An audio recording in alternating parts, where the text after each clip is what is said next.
Welcome to the Hermitcraft Recap. My name is Pixelriffs, our writer is LoyXP, and while we usually like to keep things lighthearted and server-focused here on the recap, we think it's an appropriate time to share some news about Tinfoil Chef, for anyone who hasn't heard already. TFC recently had to go into hospital for a major surgery unrelated to the current world health situation, and we're happy to report he is recovering well, but will be out of action for a while.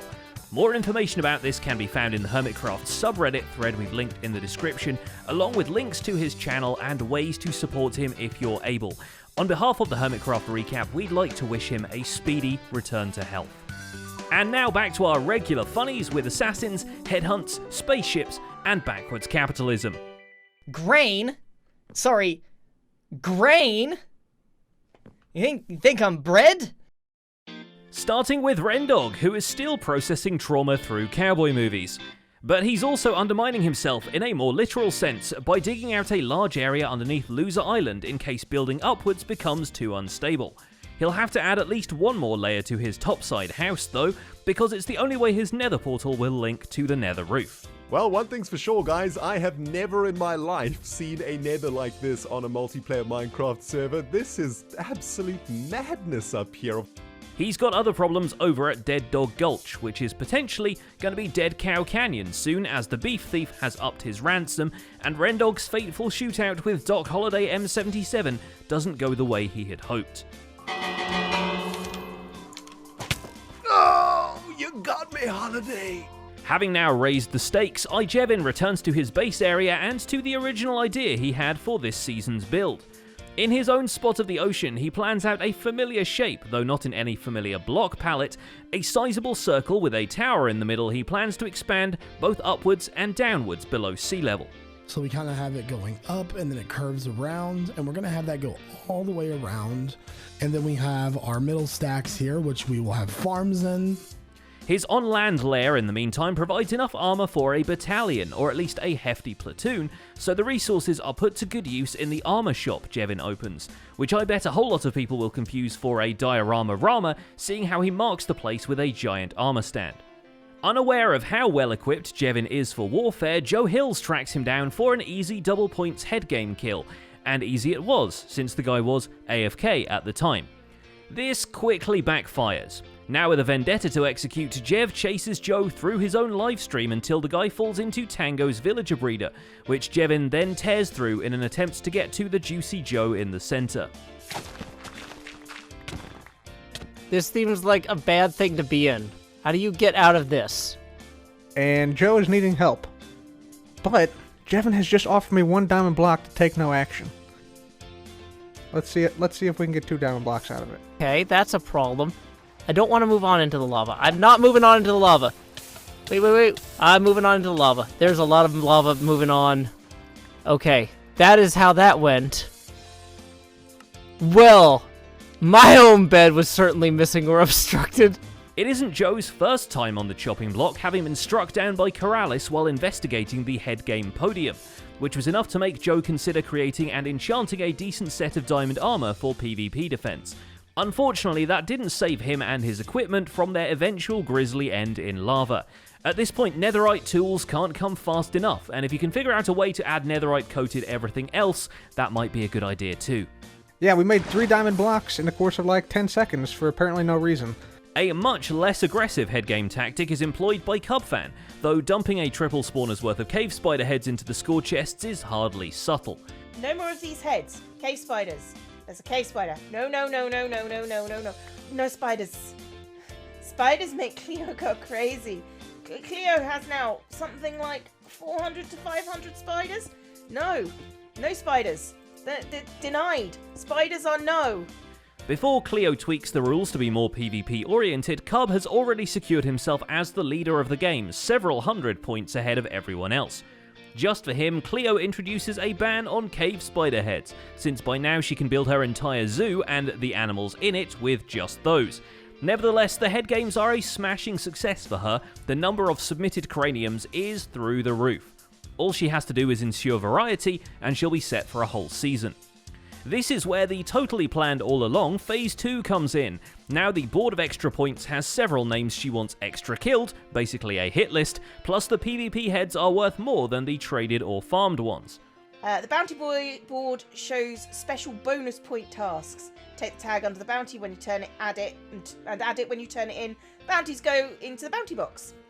Back to Cub, he's figured out a very compact and nifty bee farm that he instantly uses to make linoleum for his pyramid's floor. And to stay frosty in that desert, Cubfan has connected his personal strongholds to his base via a blue ice tunnel, which is really just so he can get to Jevin's enderpearl farm faster. Ta-da! The head game action comes to Ethos suddenly, in a mesa, in the form of Iskal 85. Oh man, that's a good bow. Etho loses the fierce battle despite his chorus fruit ninjutsu, but takes it all in his stride, and once he's recovered his gear, he returns to his base to find a llama left by VintageBeef, along with a letter encouraging Etho to keep it. On page 100, however, is some fine print demanding a favour from Etho if he chooses to keep the llama. He accepts despite this, maybe because he's used to doing favours for people at this point. He's already the Goat Father's hitman for hire, and after a PvP training montage with XP Crafted, he ninja vanishes and goes after his first target, Keralis. After trying to drop anvils on him and ambushing him with flashbang fireworks, the two of them duke it out in an epic PvP duel that takes place over land, sea and air, and ends in a stalemate when Etho runs out of food, proving once and for all that PvP in this game is a little bit broken right now. Just go down, Keralis. Accept your punishment. I reach who you want. Back at the jungle for now, and waiting for the time to strike again, Etho busies himself about building an advanced storage system, using a hopper minecart to search the contents of all his shulker boxes for the blocks he wants. Oh, and now it's starting to happen. Yeah, so it is a bit slow, right? I'm really happy about one thing, though. You see how fast the items are going into here? I managed to get a double hopper thing going, so it's twice as fast. An arena duel with Etho is only a small part of XP Crafted's week, which also involves some tactical villager curing, hollowing out an underground area for bulk storage and auto-smelting, expanding his iron farm and adding a firecracker-inspired house to the town of Kassa, and raiding the end with Hypno in search of shulkers which haven't been slain in the name of early season commerce. Probably have been all farmed out. Maybe there's not an end city over here. Oh, there. You can find them anywhere, right? I think. I mean, you're supposed to. Oh, here's one. Here's one. Really, it's quite unfortunate that commerce hasn't gone into full bloom yet, because Hypno sure could use a bunch of sand right about now. The thing is, he's noticed that World Generation has scammed him out of half an island. The place looks much bigger on a biome-based map viewer as opposed to the actual world. So Hypno sets out to fix this injustice by tracing the border of the beach biome around his spot of land, then filling it right back in and planting palm trees on it for a personal tropical paradise. Hypno is just one of many guests who stop by VintageBeef's hacienda in the hope of making a business deal. Zedaf rings the doorbell in search of some blocks for blind build contests, and Keralis wants his face in exchange for some villagers. Beef takes this opportunity to intimidate visitors with his gold-plated dinner table, but the effect maybe isn't as imposing as he intended. Yeah, we sit across from the table looking ridiculous. You can barely see over the table. And we make stuff happen. At least the gold plates elsewhere are working as intended, since they now turn on and off an elegant quartz fountain in the center of the hacienda courtyard, and there's more redstone underfoot, with an enchanting setup appearing out of the floor in the library. It's a good thing he's avoided putting too many doors in, because a mysterious thief seems to have stolen most of these from his beachfront village. Despite this lack of security, Beef is keen to move those villagers in, so he decapitates himself with an arrow and heads over to Keralis' base to make the exchange. No, if it doesn't work, you can totally come and kill me anytime you want. Like for real? No. Hey, you're blocking. No, that was you that put that block down, not me. Stress Monster has plans to wrangle her own villagers into the dugout cylinder she started last week, once they've been cured and zombified, that is. She reveals that her plan is to make a couple of brightly coloured glass domes under which the villager magic will happen. It looks like I'm playing a game of Tetris. And I've slotted all the pieces in perfectly. At least she isn't playing Tetris for real, because if the pieces fit together perfectly, 4 lines of her roof would just disappear. With the ceiling in place, Stress hollows out some nearby corridors, rebuilds her pumpkin and melon farm bigger and better, and gets to work undeadifying the farmers so she gets more value for her melon. Although taking notes on Iskal's setup might be easier said than done, because from the outside his villagers seem to be turned into zombies by a giant parrot. She's also one of the lucky people to receive a golden ticket from Iskal's slime shop, although the rest of the product seems to be a little slippery. I actually got it first time! Oh, me balls! Lost me balls! The golden ticket program is Iskal's latest lottery venture, all centered around his zombie pigman gold farm. The lucky winners who receive a golden ticket along with their slime shop purchase will get to mend their tools with the ludicrous amounts of XP available, as long as they agree not to take any of the gold. It might be a good way to recoup his losses after he built sections of the storage system out of gold blocks, which he himself points out will just be wiped from existence when they reset the nether anyway. Yep, it's just struck me. It's just struck me. I completely forgot about that. In the meantime, however, we've had the start of both the head game and Tag 2 Eclectic Bangarang, which means Iskal is sharpening his sword and going after basically everyone. This works in the case of everybody except Grian, and we see Iskal fall for a trap that's fooled him once before. He's there, he's there, he's there. Run. Down. Oh, come on, Grian. No. Oh my goodness. Not again. Not again. You gotta be kidding me.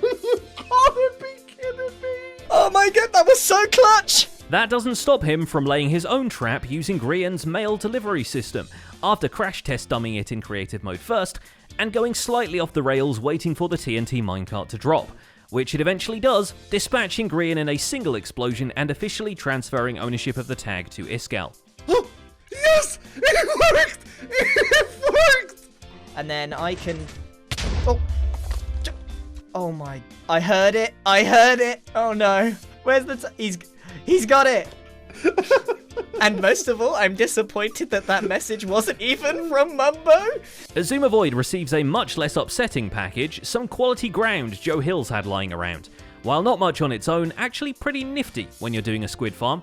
There's also a door and jar spanner, and I can't help but feel this is some sort of inside joke. As luck would have it, X's Black Dye facility is accompanied by a skeleton spawner, because this server is 60% skeleton spawners it turns out. Letting his dogs do the ankle biting to the archers, Azuma focuses on expanding his bee farming facility and turns it into more of a bee factory. Between the honeycomb and the honey bottling segments, there's now a bee breeding and conditioning facility, so sharing a block full of bees with a friend has never been more convenient. And that beehive has 3 baby bees in it. Oh, no. I knew you were going to do that. Now, the reason Keralis seems to be leaving for Nepal, where he intends to live as a bee, is that his mountain decapitating times might catch up with him at any moment. Luckily, Azuma offers just the place to hide out, the End Dimension. In a nice nod to that time in Season 2, when Azuma took Mumbo and Keralis training to survive the Nether, the two do a bit of end busting and finally acclimate Keralis to that end update from, let me just check my notes here, 4 years ago. Returning to his construction site, Keralis continues the constructions, this time adding cranes that are very convenient to hurl anvils on people from. And funny we mention anvils, since he can't really afford that many, which is why, together with his 4 zombie supervisors, Keralis employs Tango Tech to help build an iron farm amidst this heavy machinery. Guess all that being a bee really didn't cover his tracks. Etho, the goat father appointed hitman, has no problem finding Keralis' whereabouts, even if actually killing him proves to be a challenge. Even though the screws are tightening, B-Dubs remains unshakable. Even the discovery of a horse's head in his bed doesn't really faze him, but that might be because the rest of the horse was still attached to it. Oh, it loves me. All right. Hey, buddy, you can stay right there. That's perfect. At least he's cautious enough to sneak around when he visits his side of the house, and only answers the door to people he recognizes, like when Tango and Zedaf come knocking looking for spare blocks for their build-off. B-Dubs even installs a secret tunnel leading out to the plains biome where he's setting up a brand new home for himself. I mean, it's a little obvious, but I love it. I think it looks beautiful. The explosive decapitation of his goat statue has left Doc M in a toccata and fugue state, but he soon bounces back by promising to rain destruction on the participants of 2 Tag 2 Furious. He also takes advantage of the head games, it being in full swing, to scope out Keralis' base, but has a bit of trouble tracking his quarry down. I mean, he finds the quarry, he has trouble locating Keralis. But when 1 goat falls, 5 more take its place. With his villager trading operation going into overdrive, Doc seizes the opportunity, and the rest of the plot he'd already bought at the shopping district, to corner the food market by selling golden carrots at a shop named 5 Goats. He has to buy a resurfacing permit from Joe Hills to make sure his entrance is at street level, but that's just good business. And despite being shot down in the street, it doesn't stop Ren coming to see the Goat Father in an attempt to solve his cattle rustling situation. I have been having some bovine issues. I need someone to take care of the problem. But the Goat Father is making as many enemies as he has friends, so Doc's next move is to install a security system at his AFK spot, on the off chance that somebody comes to claim his head in the head game. Luckily, a politically neutral Tango is available to help him test it all out. I'm coming in. Doc doesn't even know. Head. All right, here we go. What is going on here? What is this? Oh, there he is. Oh! Oh, there he is. Oh! Oh! No way! I'm out. Falling down. Yes, I'm in the escape tunnel, man. Yeah. If I was actually coming here for your head, I would have I would have just fled in terror. This week we see Tango Tech finally moving into his cartoon buildings. Storage room first, naturally, but don't worry, he's brought the pets too, and we don't just mean the cute puppy they got in real life. No, we mean the 4 Ravagers that he got with Cub last week, and let me tell you, their diet is incredibly rich in iron. 3 hits, it looks like. 1, 2, 3, yup. Oh, this is great. I love it. I love it. Just as promised, they are the Golden Farm output mechanism for the season. To offset this amount of productivity, we have his collab with ZF that ended up so deliberately nonsense, it is kind of amazing. In their infinite wisdom, the two set up what they call a blind build-off, where the available blocks and the theme are decided by their fellow hermits, as opposed to people who actually wanted them to build something coherent. Each hermit they asked provided them 20 blocks of their choosing and a theme to randomly pick from, and then the dispenser picked a spaceship. It certainly could have been worse. Mumbo wanted them to build a bidet. Notice the front aerodynamics of the stairs and the glass, the trapdoor. This is the escape pod here, okay? This is an alien that they've managed to find and head off to war on other aliens. I see what you did with the blast furnace. But blast furnace. These details don't go unnoticed then. But when he's not rummaging in the Hobbit hole junk drawers looking for stuff to give Zed and Tango, Mumbo has other plans for his miscellaneous items. His new shop, Pass It On, is not a diamond-making venture. Instead, it's a swap shop where people can take as much or as little as they like from the items in the central barrel, as long as they replace them with items of equivalent value. And as long as they say "woo" more enthusiastically than he does. To make the most out of the diamonds that I've spent on this plot, I am going to tear down this shop once I feel like it's run its course. And that's what I'm going to do with my shops. Elsewhere in the shopping district, Mumbo receives a golden ticket to Iskal's zombie pigman farm, although he's a little disappointed that he can't get any of the gold, and tries to strike a deal with Iskal, allowing him to initiate anyone else into hermit challenges.